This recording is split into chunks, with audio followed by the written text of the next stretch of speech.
今天晚上 feature 呢是一个我们特别受学生和家长欢迎的一位辅导老师Demi 老师。那他呢有10年以上的college application 的经验，他同时在申请商学院和 STEM major 的一些学生当中尤其有经验。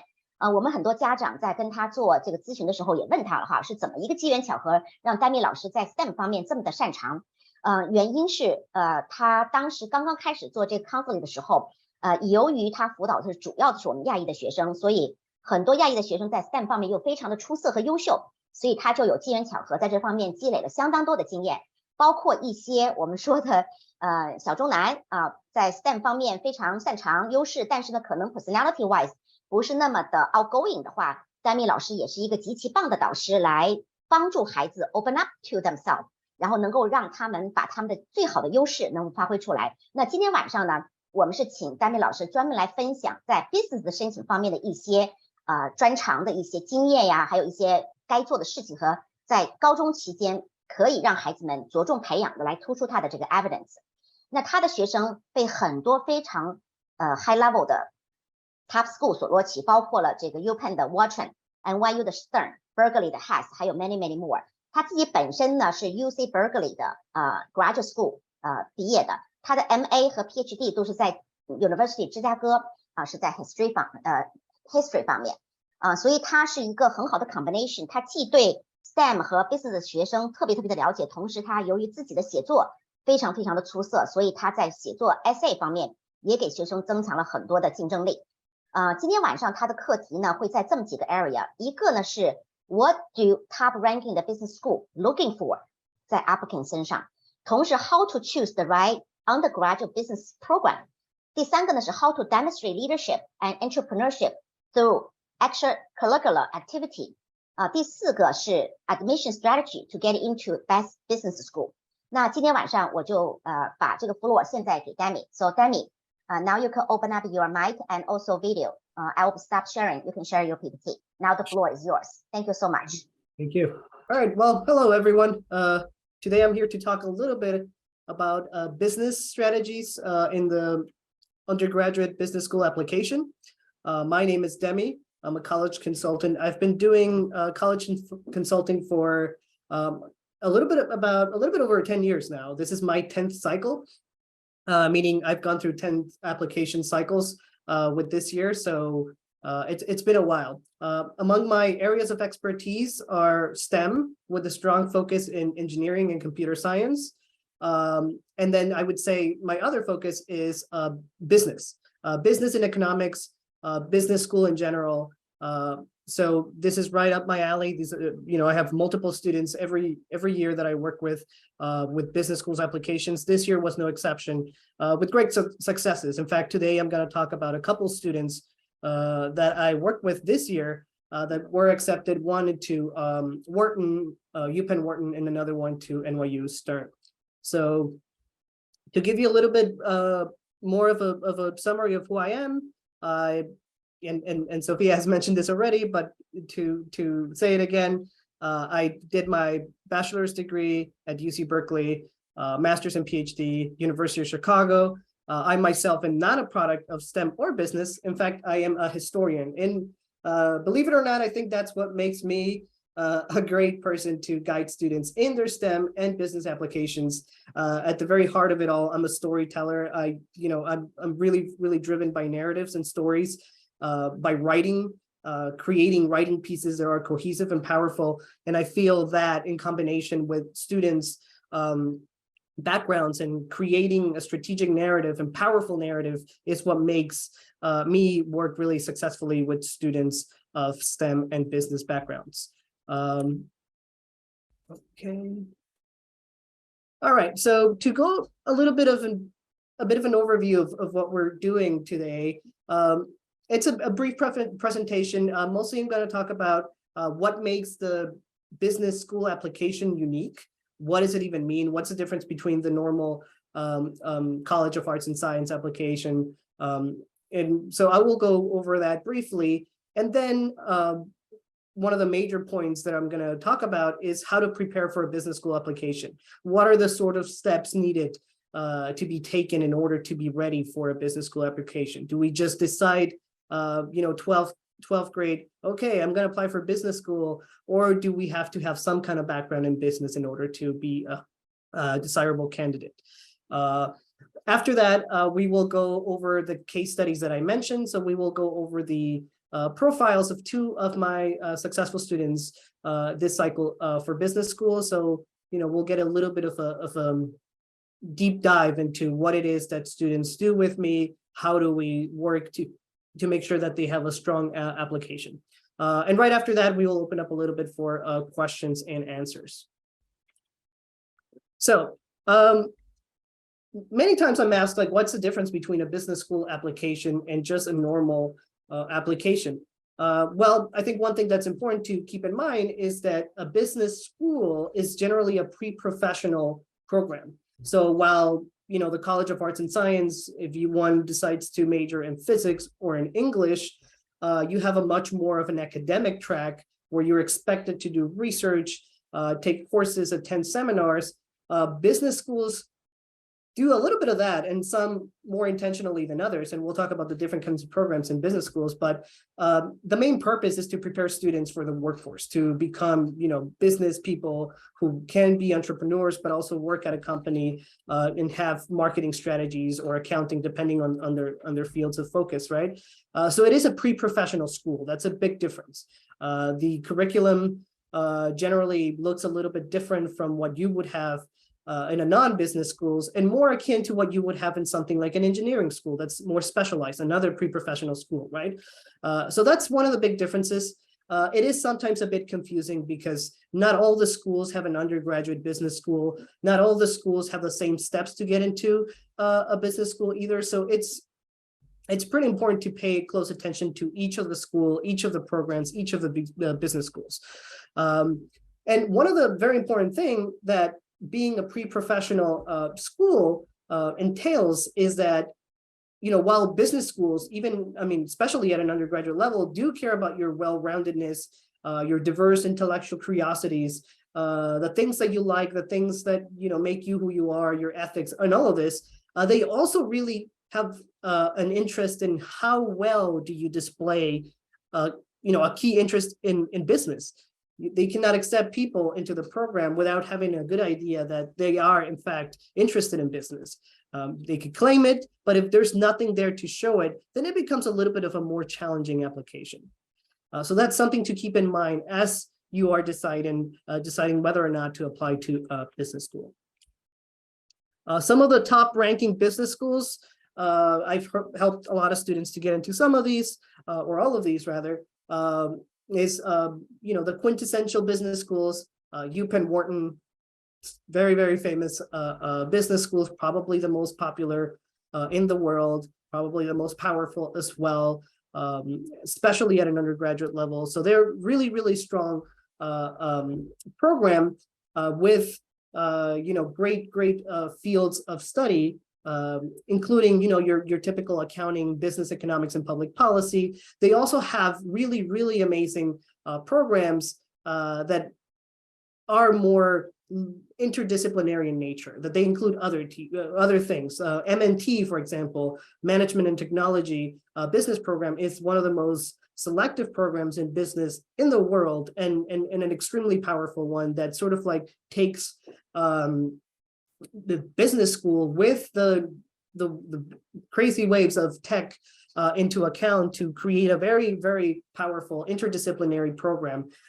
Wharton has incredible concentrations that also include things like environmental science, social impact, and whatnot. So there's a lot of room for exploration that's interdisciplinary at Wharton. And we're going to see that's not a Wharton specific thing. That's in fact very much a trend with business schools. MIT, a lot of people, want to go to MIT's business school. This one is a little bit special because unlike UPenn, when you want to go to MIT's business school, one doesn't apply to the business school, at least not at the undergraduate level, right? You get admitted into MIT, and then you have to declare a major after taking courses in business. So you get accepted as undeclared to MIT, as everyone is, and then you get into the business schools through taking courses and meeting the prerequisites for it. Berkeley, another amazing program with another amazing, just like Wharton, they also have something called the MET program, very similar to M&T, the Haas equivalent, that has connections with Berkeley EECS, the electrical engineering computer science, and creates this very small cohort of very, very gifted students that are interested in entrepreneurship, business, as well as many times computer science and technology. So these programs are really at the vanguard. They are really, spearheading a lot of changes in the tech world, in the business world, and so this is a great opportunity for students to start pretty early. I mean, it used to be, and I think in many cases, and there's a still very strong argument for this, business school generally is something that you do as a graduate level, right? You get an MBA and things like that. This is an opportunity for students who already know that they are pretty business oriented, that they have, ways of applying their passions in environmental science, their passions in computer science into the business world. They cannot wait to get an MBA. They can do it at the undergraduate level. These three options are amazing. Stern, another quintessential business program that I myself think it's very, very well designed, very, very well developed, probably one of the most amazing business programs at the undergraduate level in the US. I think, in my opinion, they really focus on the undergraduate program, which makes it really, really strong. Great programs as well. A very strong focus on things like sustainable business, social impact. And so just like the other schools, and like I said, this is a big trend. It's not just about business, right? It's about like interdisciplinary approach to business, merging the classroom and business with what's out there. How do we make an impact? How do we deal with environmental change, et cetera, et cetera. So Tepper, Carnegie Mellon School of Business, again, another very strong program, one that has been on the rise for quite some time, and that is particularly strong. I mean, one thing that is very important to point out here and very important to notice is that the schools that we chose to highlight today are very strong in business, but also in tech-oriented and life science, environmental science stuff. That's no coincidence. I think that's definitely a trend that's really, really important. The combination interdisciplinary approach to business is something that is growing, that will continue to grow. And I think where there's the best possibility of getting into the schools. In terms of acceptance rates, these schools have traditionally very, very low acceptance rate. Wharton's acceptance rate, and I have students always talk to me about this. Wharton's acceptance rate generally mirrors the one for UPenn in general, right? So the acceptance rate is 6-7% or something like that. And they say, well, if it's the same acceptance rate, I will go for Wharton, right? But it's not quite that simple, because Wharton seeks a specific type of student. And if you apply, it doesn't mean that you have exactly the same chances as applying to UPenn. It depends a lot on your background. And it so happens that a lot of students who apply to Wharton do have a very strong business background. So that's very, very important. The same goes for Berkeley. Stern's is significantly, or not significant, but pretty different. Stern's acceptance rate is quite lower than NYU's normal acceptance rate. So I wanted to answer some of the frequently asked questions that I get from students, from parents, et cetera. So and I've been kind of answering or hinting to many of these and throughout the presentation, but this question is very popular. I don't have any extracurricular activities related to business, but I am good at both math and social science. Does that make me a strong candidate? That probably helps you have like the right skill set, right? You want to have a student who's strong in math, who's in the quantitative world pretty strong, but also in the qualitative with the social sciences, and the right combination is there. I do think it's pretty important, especially if you want to improve your chances of getting acceptance, to have a background in business. That doesn't mean that you have to have multiple businesses that are successful. I mean, that's not necessarily the case, but you want to have extracurriculars that show a connection to the business world, whether it is, school clubs, competitions, research, whatever that may be, a combination of all of them. you want to have a clear, statement. Hey, I really like business. It's something that drives me. That's the way, that's something that I want to pursue. I think that's pretty important. Another question that I get quite often, can I easily transfer to business school if I decide to apply with a different major? No, it's quite hard in most cases. So if you're an NYU student and you want to transfer to Stern, they make it pretty difficult. If you're a Berkeley student and you want to transfer to Haas, pretty difficult. The reason being, everybody would just apply to the College of Arts and Science and, transfer to business or engineering. So they make it quite difficult for internal students to transfer. In many cases, it's almost impossible depending on the school. So that's something to also keep in mind as well. It is easy to transfer out of a school into the College of Arts and Science, but not the other way around. Is it too late to add business-focused activities in junior or senior year? It depends, and this is a very good question because as I talk about all these things, I'll highlight the importance. Ninth grade you do this, 10th grade you can do that. It is not necessarily too late, especially junior year. Senior year, it's a little harder. But junior year, if you add some elements to your application that speak highly about business or that show a clear cohesion with your different interests that you had perhaps in 9th grade and 10th grade, and then they cohesively or smoothly transition into an interest in business, that may be fine. That may be good, especially if, in junior year, you have like this capstone project or a cornerstone project even that sort of like brings it into to highlight the interest in business. Another question, I have a strong background in economics. Does that mean I am a strong candidate for business schools? Well, it depends on the business school. Many business schools have economics within the business school. And so sometimes, yes, sometimes it's pretty good that you have a background in economics because there will be a chance to study economics in a business school.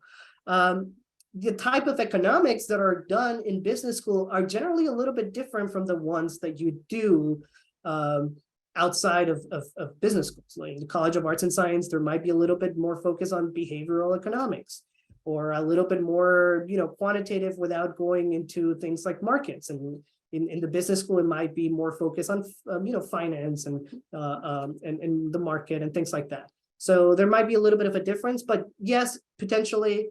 It depends on the school. It depends on the program that you're interested in. But generally, if you have a background in economics, it's not too difficult to, switch that narrative and make it business oriented. All right. So how do we find a way to, show a business fit? Obviously, the first answer to this, and that's a little bit more neutral, is courses. One thing that's important with business is academic well-roundedness. Like you have to be well-rounded. It is pretty important to have, show interest in STEM, the social sciences, and even the arts and humanities. So if you are well-rounded, if you are clearly, taking AP courses or the equivalent, high-level courses, class rigor courses that are in, say, economics, but also math, but also physics, and also history, that's generally a good academic background to have because business, as we all know, has elements of everything. So it's important to be a well-rounded academic person.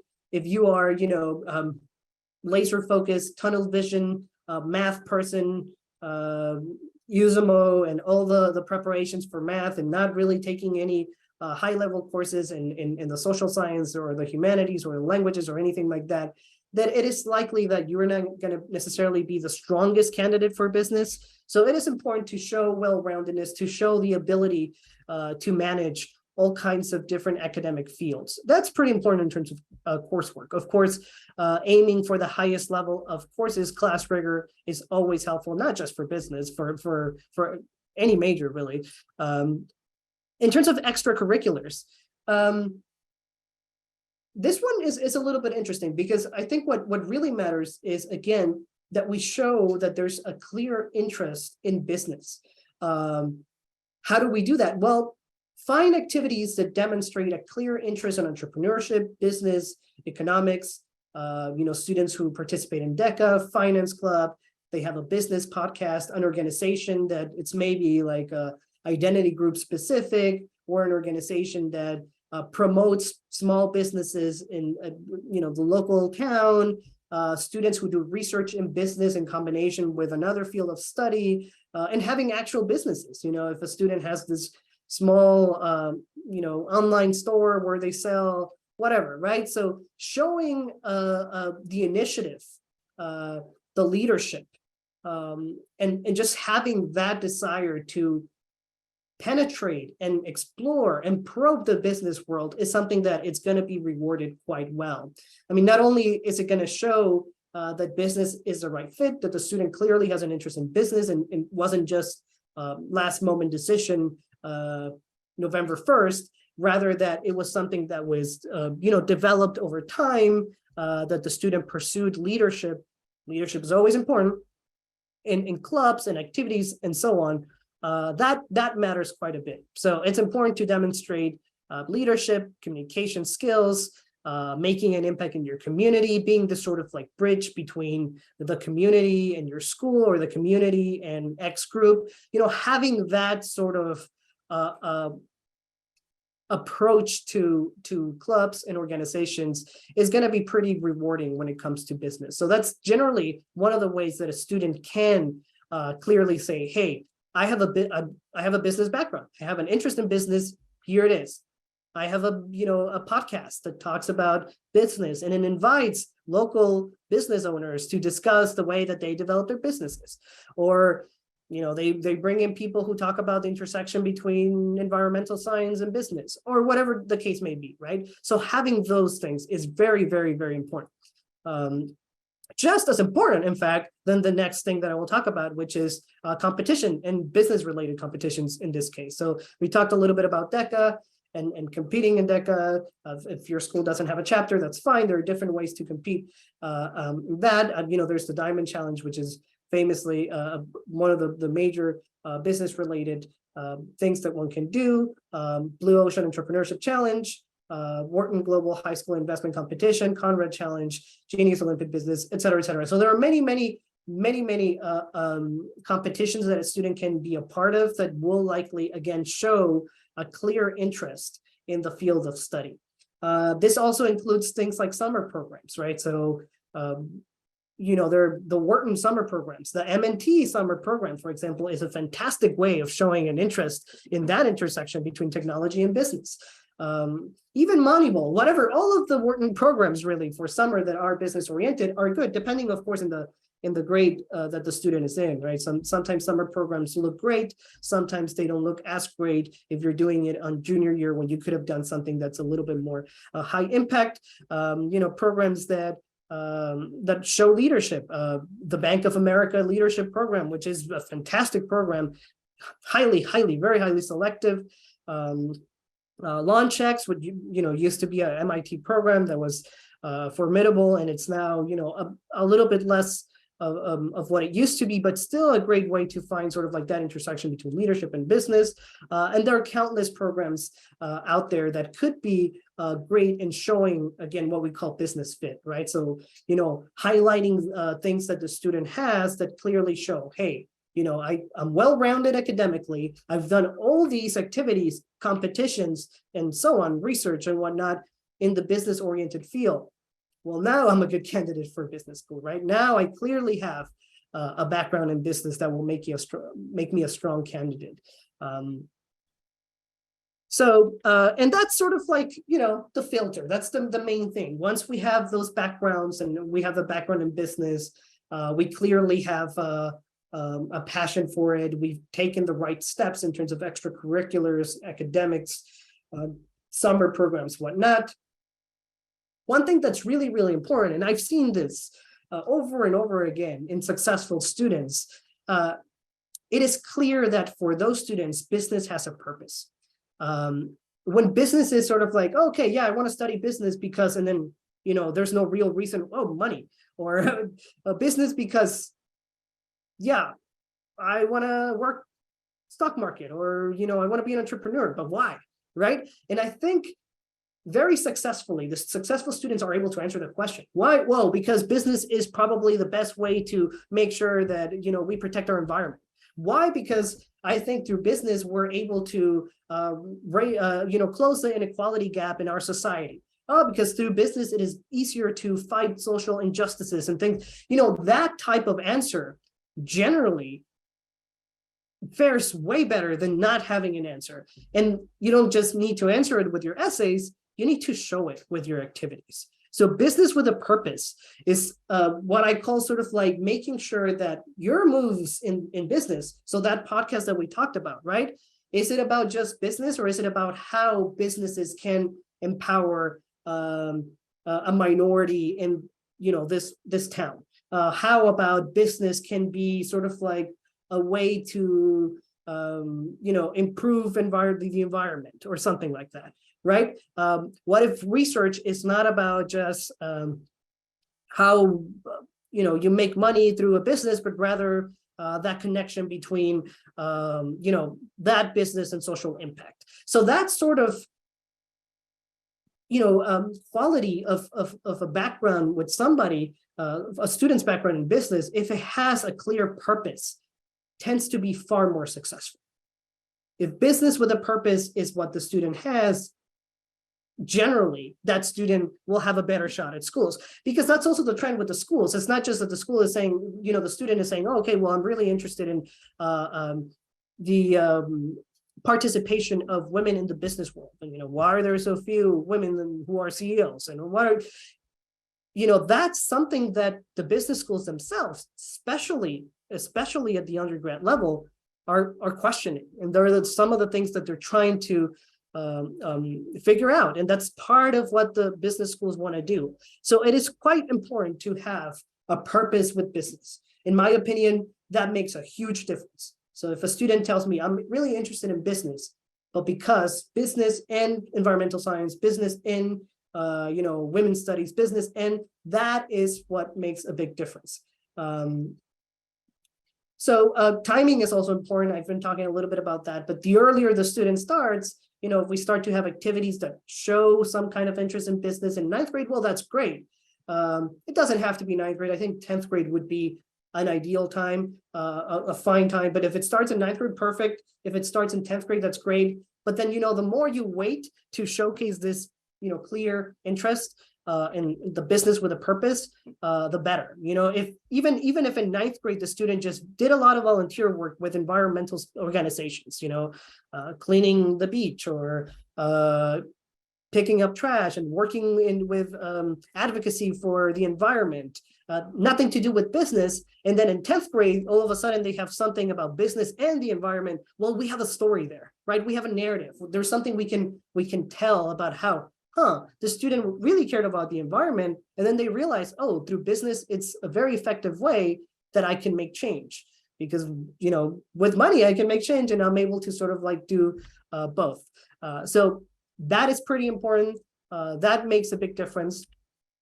I've been, hinting at this over and over again with environmental science and things like that. But going beyond business, having an interdisciplinary interest to business is to me very important. It might not be the only way to get into business schools, but I think it's probably the most effective way to get into business school.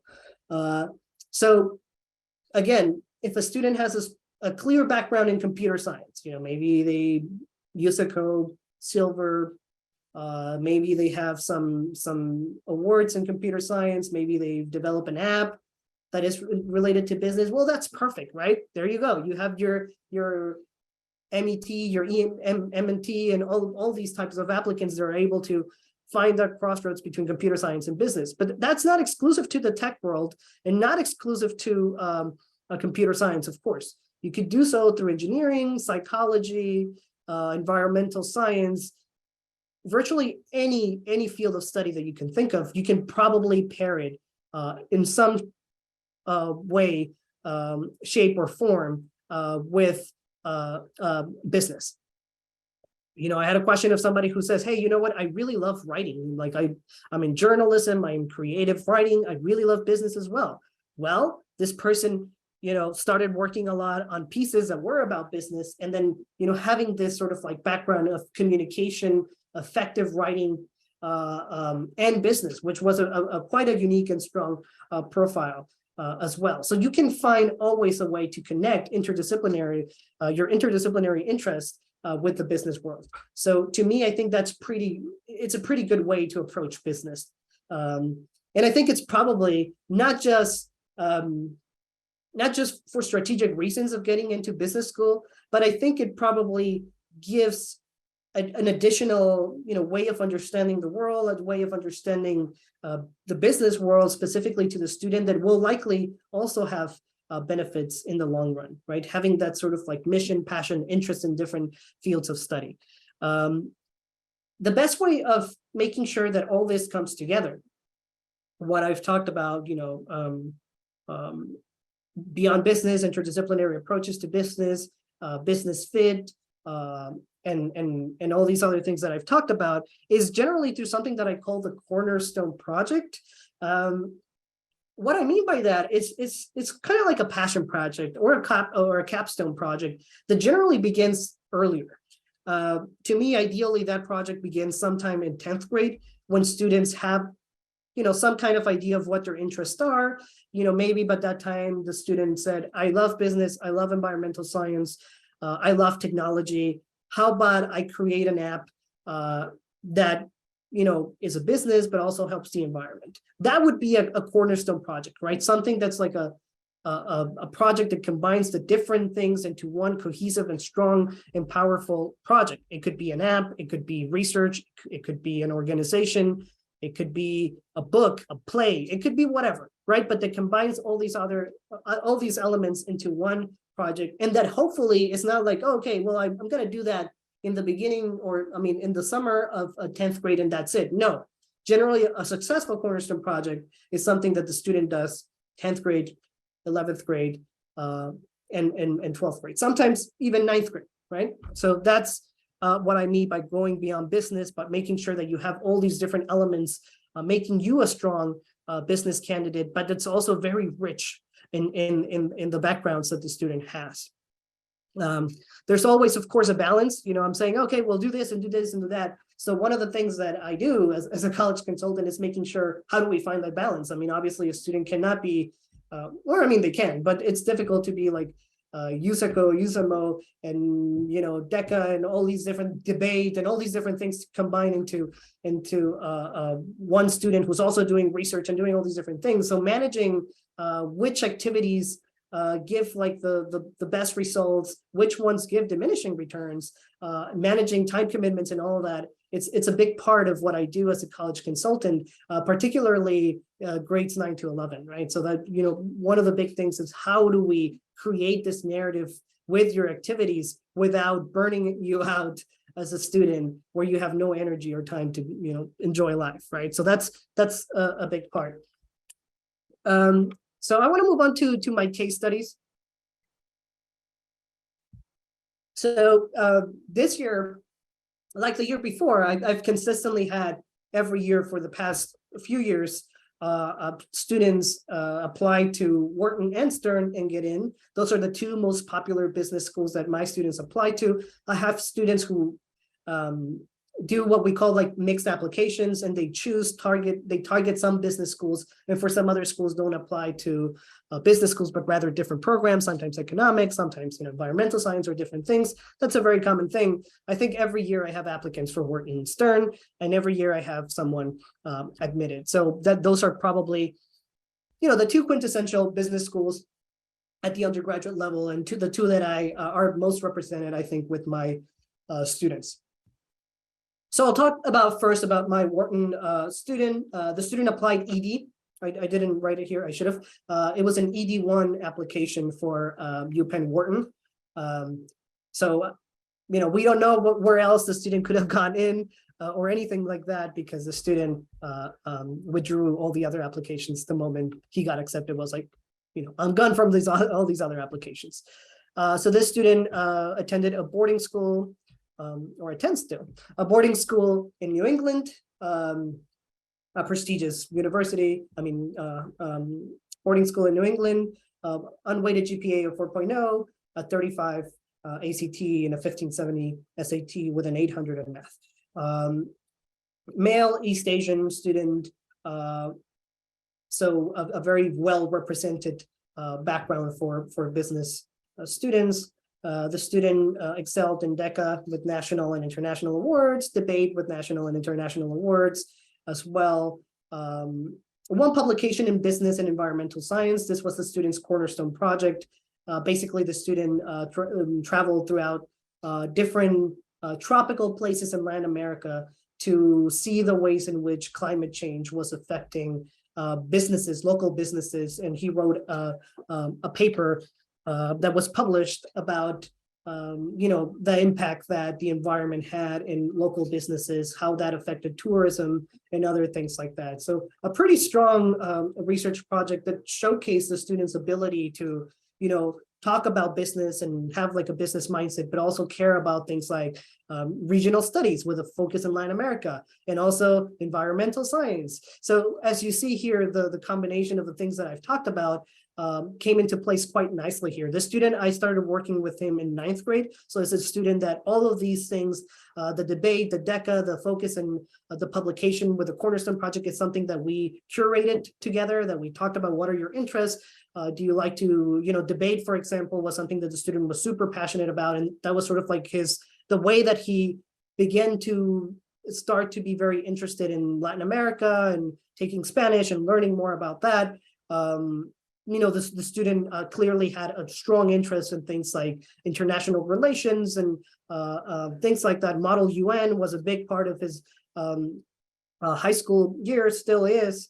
And so he also developed this business organization, or like an NGO, like a nonprofit organization that talked about that, focuses on empowering Latin American businesses, especially in coastal areas like Cancun and different places that have a beach area where businesses were heavily impacted by climate change, storms and things of that nature in the Caribbean and Latin America. So the student is quite cohesive in everything that he's done. In terms of course choices, he did AP level Spanish literature. The student became quite fluent in Spanish, really. I would say he's fluent, and develop all these different things that ended up sort of like creating this very, very strong and clearly powerful profile, multiple relevant clubs and leadership. So the student had like a Latin America club. He was the president of the Latin America Club, with many of the other people there were from Latin America, and he was the president, which was always funny to him and to us when we talked about it. And he had all these different clubs about business, business empowerment, environmental science, and things like that. So a quite very strong and cohesive background. The student's personal statement, which again, I think it's the personal statement, it's probably the most important part of an application, because it sort of like sets the tone for what the student is going to show beyond the things that I just talked about, right? Beyond your cornerstone project, DECA, and your awards and SATs and GPAs. The personal statement really gives a window into the student's core, the building blocks of their identity, who they are and what they think about, how they think. This student wrote a very powerful essay about dealing with his fears of failing. The essay addresses like his personal growth journey as he started doing research in Latin America. Not, your typical, oh, I went to Latin America and I saw poverty, nothing like that. It was an essay about, basically the student's dad had a big business that went underwater when he was a baby, and the dad didn't recover from that. In fact, it affected him mentally quite severely, that he left his family. And so the essay was about, if I fail, failing will lead to abandonment. If I fail, I cannot fail. So this sort of insecurity about failing, the essay is about that, and talking about how that's not the only way you can approach failure. And he learned that through meeting X and Y and Z people in Latin America that showed him that that was not the case. It's a very personal and powerful essay that deals with maturity and understanding the world. So again, this is a very successful student. We don't know where else he would have gone in, probably many places, very strong background. He's very excited to join Wharton next semester. Case study number 2, this one is for NYU Stern. This student, also an ED1 applicant who got accepted, also withdrew from other schools, unweighted GPA of 3.9, a 1560 SAT, East Coast, from the East Coast, female, East Asian. So we have a little less representation, right, as a female student in business. And this student, I started working with her in 11th grade. So a lot of what she had, or a lot of the work that we did, is not necessarily curated as we did with the Wharton student, rather is how do we find a narrative with what you have right now? I mean, this student had a clear interest in business. She had developed her own stuff that made perfect sense, and it was a matter of creating the narrative, finding ways to tell this story, right? So she was a leader of a business, women in business club at her school. That she created an organization as well for that. Like they had like a very successful, still have a very successful Instagram about, empowering women in business. So there you see already where we're going to go with this, right? So that's one of the things, feminism, the feminist organization that, deals with, glass ceiling and all these questions, and not from the perspective of business only, but in general.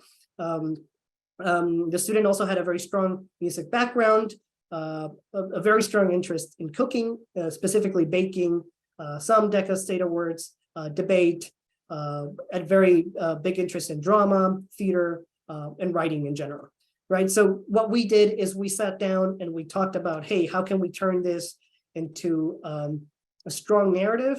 So what we did is we started working very well on make sure that we were polishing that idea of, what we call like pink business, like the idea of, creating business that is strong. Her supplemental essay was about like, I'm a girl in business, but that doesn't like, I don't hide my feminine side in business. Like I don't wear a women's suit. I wear pink. I embrace my girliness. I'm a girly girl, and I'm a girly girl in business, and that's cool.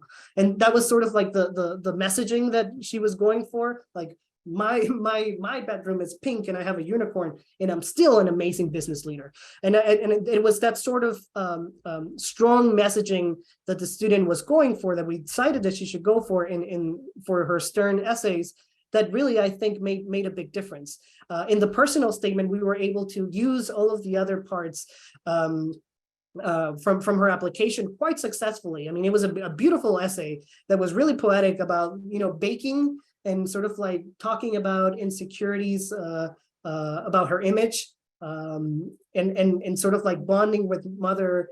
The essay had all these references about music, about baking, about the things that made her who she is through the lenses of this struggle story of learning to love myself for who I am, which really worked pretty well with the whole idea of, hey, I'm a pink businesswoman, and you embrace it. That's who I am, and I'm successful. And so I think that was a pretty nice way that we were able to strategize and execute an application for her very successfully. Again, we also don't know where else she got in. She also withdrew as she got accepted ED1 to Stern. Very strong student, again, also with a great background, with a good background in business, and being able, one of the things that we really worked on is making sure that the narrative was effective, which is one of the main things that I do. The reality is, if there's something I contribute, I think, as a consultant, is helping students find that powerful narrative that has like a common thread between different essays, that is executed effectively with strong writing, storytelling skills, and all of that. So that's, one of the main things that I really make sure that I do with every single one of my students.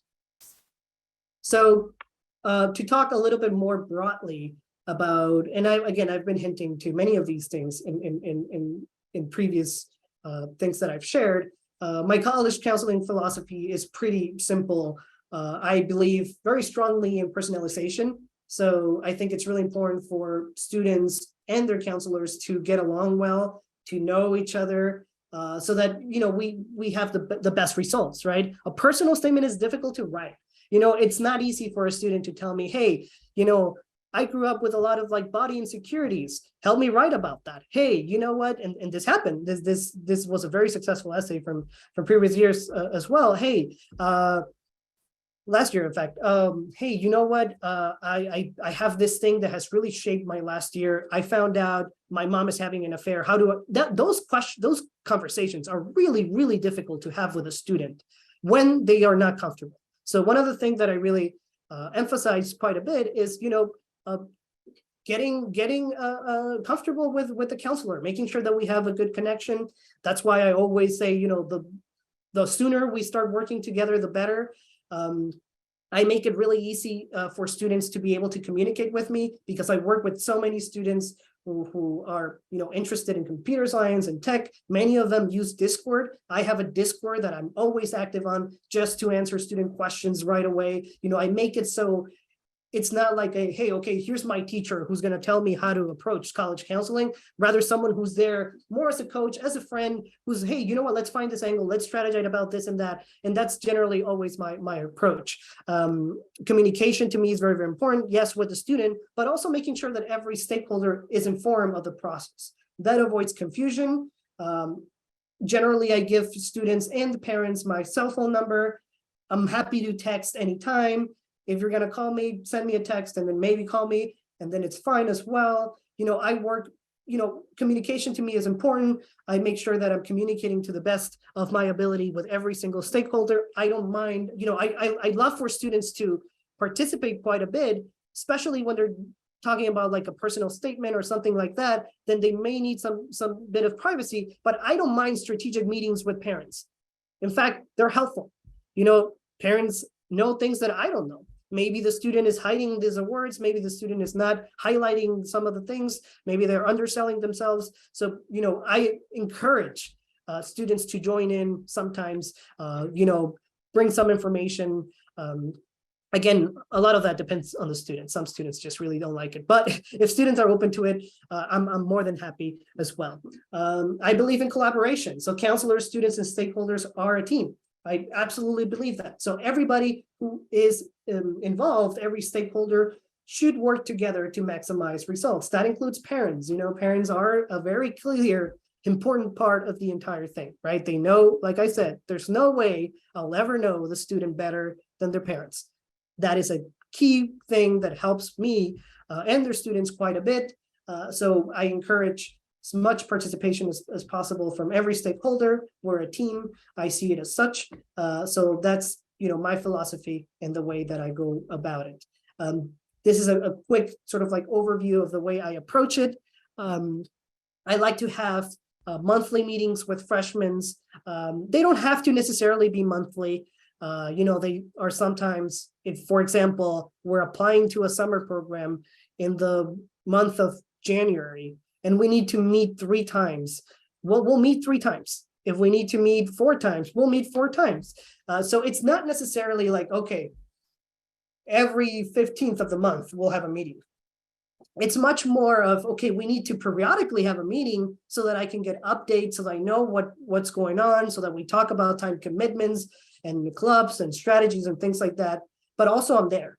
I'm there for any questions through Discord, through email, through text. And if we need to meet more because we have to get an application out of the way for a summer program or whatever the case may be, then I'm happy to participate as well. Very similar for sophomores. I would say what makes the key difference is the focus on specialization. Again, we have a lot of conversations about what I call the cornerstone project, sort of like figuring out what that's going to be for the student. And so that sometimes adds a little bit more to the way that we go about. Junior year, things get a little bit more busy. To me, the application process is not something that is a senior year project. It's something that begins earlier. It's something that, to me, the application process should be second semester of junior year, the summer, and then the first semester of senior year. So instead of being just 1 semester, I try to make sure that we stretch that quite a bit so that we're able to get many things done for a longer period of time. So that means in most cases that the second semester we're meeting a lot more, because we need to have conversations about the personal statement. I have this meeting where I show students 7 samples of the previous year. hey, here are 7 students who wrote essays with me, read them, and then we'll have like a theory and craft meeting where we discuss the essays that they read from real students, from my students that granted me permission to share those essays. And then we discuss them, hey, why do you think this essay was effective? Why is this student at a top school? What do you think what is special about this personal statement? And then we go together and develop the student's own personal statement. I'm a pretty, my default is a pretty hands-on approach to essay writing. So, I outline and execute with the students, leave comments, edits, generally many drafts. For a personal statement, it is not rare to have, all of a sudden we start working on it and we're on draft 12. That's how much we work to make sure that those essays are polished and strong. So junior year, very busy with those things. Obviously, also summer program applications, maybe research applications, and all these other things are part of what I do. I support, of course, with course selection, strategizing, like I said, time management, and all of those things. So that's a big part of what I do. Senior year, we meet a lot, weekly generally, because that's when we're finalizing, executing supplemental essays and whatnot. Generally, by the end of the summer, I like to have my students to have the personal statement ready, the UC essays ready if they're applying to UCs, and then maybe what they think it's going to be their ED or REA school ready. So we discuss many things, letters of recommendation, what teachers to ask for them, how to do the, soft networking with teachers to make sure, or how to act diplomatically with your counselor so that the counselor can write the best letter of rec. All those kind of strategic conversations are part of the junior year, sometimes even sophomore year, when thinking about that. Once students submit their applications, I continue to support them, especially with interviews, with correspondence, like if they're sending an email to an admissions officer, and help draft letters of continued interest if they've been waitlisted or something like that. So I try to support the student all the way till decision day, which is May 1st. So I stay with the students and support them in every way that I can. And yeah, I think I've talked too much. So that's a quick overview of the way that I approach college consulting, not just for business students, but for my students in general. So thank you very much for being here. I enjoyed it. Thanks.